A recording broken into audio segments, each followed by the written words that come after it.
Bonjour. Lorsque, en séminaire, j'évoque le sujet de l'angoisse, il s'agit bien de l'angoisse que l'on connaît en psychanalyse au féminin singulier exclusivement, et non pas sous les divers déguisements qui la font nommer la plupart du temps au pluriel par les patients. C'est-à-dire, je parle bien de cette angoisse tellement prégnante qu'elle handicape lourdement la vie quotidienne. Elle a des conséquences dans la vie familiale, dans la vie professionnelle, des conséquences au quotidien, quand ce n'est pas des conséquences sur la santé du patient même. Eh bien, l'accompagnement de ces patients sur plusieurs mois, voire plusieurs années, m'a amené à tenter une espèce de synthèse sur la façon dont sont survenus les changements qui se sont opérés en eux tout au long de leur parcours thérapeutique. La question qui m'a d'abord occupé pour formuler cette synthèse, c'est le socle sur lequel il me semble qu'a reposé leur thérapie, ou plutôt les deux socles, parce qu'il y en a deux, bien différents l'un de l'autre. Le premier socle connaît deux temps distincts. Le premier temps, c'est celui qui est nécessaire aux patients pour leur permettre de comprendre que leur problème, c'est aussi leur solution du moment. Le symptôme est alors considéré non pas comme l'arête fichée dans la gorge, mais comme le meilleur arrangement, le meilleur compromis possible à ce moment-là de leur vie. Et puis le deuxième temps, c'est celui qui permet aux patients de trouver une autre solution, sinon plus positive ou plus épanouissante, tout au moins acceptable, par eux surtout, et aussi par leur environnement, c'est-à-dire un meilleur arrangement avec la vie, avec leur vie. Et puis il y a un deuxième socle, une deuxième possibilité de créer du mouvement dans la statique mortifère du symptôme. Cette deuxième solution consiste à ne pas laisser le patient donner au symptôme un sens unique. Pourquoi ? Parce que c'est ce sens unique déjà repéré ou mis en lumière au fil de la thérapie qui fait que le symptôme va conserver sa densité. Inviter au contraire le patient à donner au symptôme d'autres sens possibles et toujours plus de sens, au pluriel, eh bien ça a alors pour résultat de provoquer une lyse, une réduction de la présence et de la toxicité du symptôme. Je vais tâcher de traduire cette idée en images. Lorsque vous étiez au collège ou au lycée, vous avez probablement appris pendant les cours d'éducation physique à grimper à la corde. Et vous vous souvenez peut-être de ce que cela fait quand on tient une corde à grimper, vous savez, ces cordes torsadées, dans ses mains. C'est dur, c'est dense, c'est sec, c'est rugueux, c'est suffisamment épais pour autoriser une bonne prise en main. Eh bien, imaginez maintenant que vous coupiez le nœud qui se trouve à l'extrémité de la corde et qui permet justement le maintien de la torsade. Et puis, en prenant la corde à deux mains, eh bien, faites-la tourner dans le sens inverse de la torsade, c'est-à-dire défaites la torsade. Que va-t-il se passer à l'extrémité de la corde ? Eh bien, au lieu d'avoir une matière bien dense, bien compacte, vous allez vous retrouver avec de ridicules épissures sans plus aucune utilité, en tout cas sans utilité pour vous permettre de grimper à la corde. Eh bien, pour le symptôme, c'est pareil. Lorsqu'il est accroché à un sens très bien identifié, un sens unique, eh bien, il conserve sa densité, sa prégnance dans l'économie du sujet. En revanche, dès que l'on commence à lui reconnaître des sens multiples, eh bien, il s'effiloche, il se délite, il n'a plus la même force, obligé qu'il est alors de se diviser entre plusieurs sens, il perd de sa capacité de nuisance dans chacune des directions évoquées.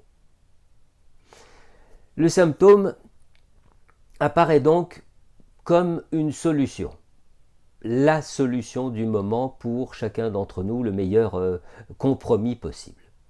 Je ne sais plus qui a dit ou écrit le symptôme, c'est le mensonge que le malade se raconte. Certes, mais un mensonge qui est pourtant la vérité du patient, un substitut indispensable qui lui permet de s'arranger avec la vie, et c'est la thérapie qui va lui permettre de trouver un meilleur arrangement.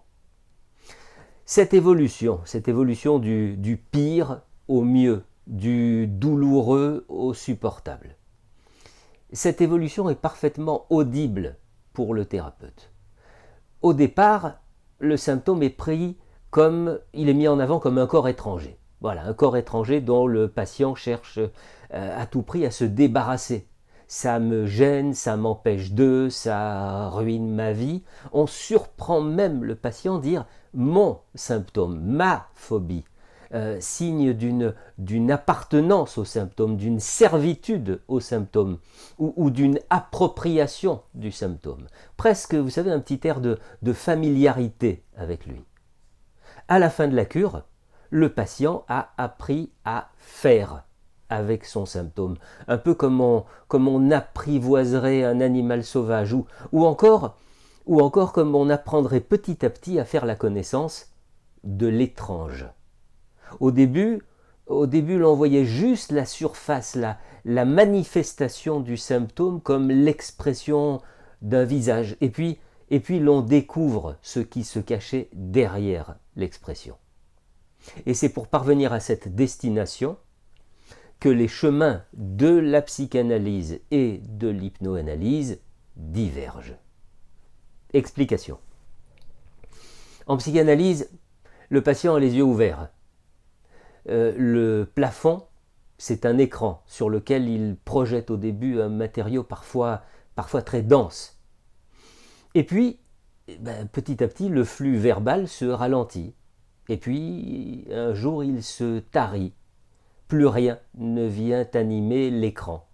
Et alors, l'angoisse commence à apparaître. Cette angoisse-là, eh bien, il va falloir séance après séance s'y frotter, et puis s'en détourner, y revenir par force, en ressentir de l'effroi, et peu à peu, s'y accoutumer au point de s'apercevoir que son niveau de nuisance s'abaisse petit à petit, un peu, vous savez, comme une odeur forte à laquelle on finit par s'habituer. Selon son orientation théorique, le praticien peut considérer que l'angoisse en question, c'est l'écho, la subsistance de l'angoisse originelle. Oui, mais laquelle ? Angoisse de séparation due à la sortie de la matrice maternelle, angoisse de séparation au moment de la coupure du cordon ou de celle d'avec le sein, angoisse de castration. Le praticien peut aussi considérer que cette angoisse est la conséquence d'un trauma ou de plusieurs traumas dans l'histoire du patient.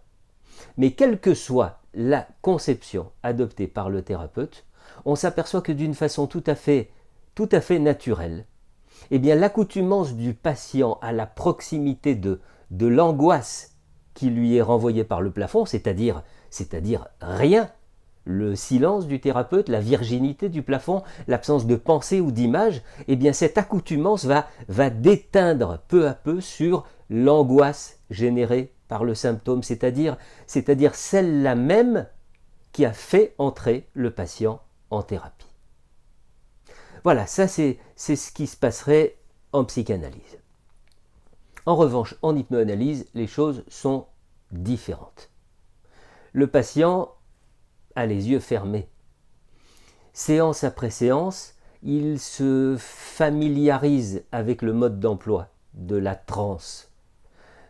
L'apprentissage d'une entrée toujours plus rapide, toujours plus facile dans la transe hypnotique finit par rendre cet autre état de conscience familier, alors qu'il était au départ source d'inquiétude.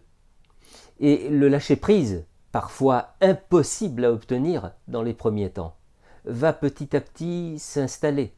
La confiance envers le thérapeute facilite l'abandon du patient. Le voyage lui-même pendant la transe voit le spectre de ses possibilités s'élargir, c'est-à-dire la créativité est plus vive, la réactivité plus rapide face aux difficultés, l'immersion dans cette ailleurs plus évidente, l'émotion plus présente, les associations d'idées ou d'images plus riches. Ce qui se passe alors, c'est qu'au fur et à mesure que le mode d'emploi de la thérapie est intégré par le patient, eh bien, le mode de vivre avec le symptôme se modifie parallèlement. Là encore, pourrait-on dire, le patient découvre peu à peu comment y faire avec son symptôme. En conclusion, permettez-moi de mettre en avant un impératif qui devrait toujours être au centre de l'attention du thérapeute. La nécessité que le symptôme s'exprime par ces deux pôles, intellectuel et émotionnel. En effet, si le symptôme s'exprime seulement émotionnellement par une ou plusieurs catharsis, le processus thérapeutique sera incomplet. S'il s'exprime seulement par une verbalisation très distanciée de l'émotion, le processus sera également incomplet. Il faut évidemment mettre le symptôme en mots, comme on met la musique en notes et sur partition, faute de quoi elle demeure dans l'esprit du compositeur. Et à la fois, il est indispensable que les mots s'attachent leur part complémentaire et jusqu'à présent manquante, c'est-à-dire l'émotion. Alors seulement, l'individu peut trouver le chemin de ce que j'appellerais une réunification. À bientôt.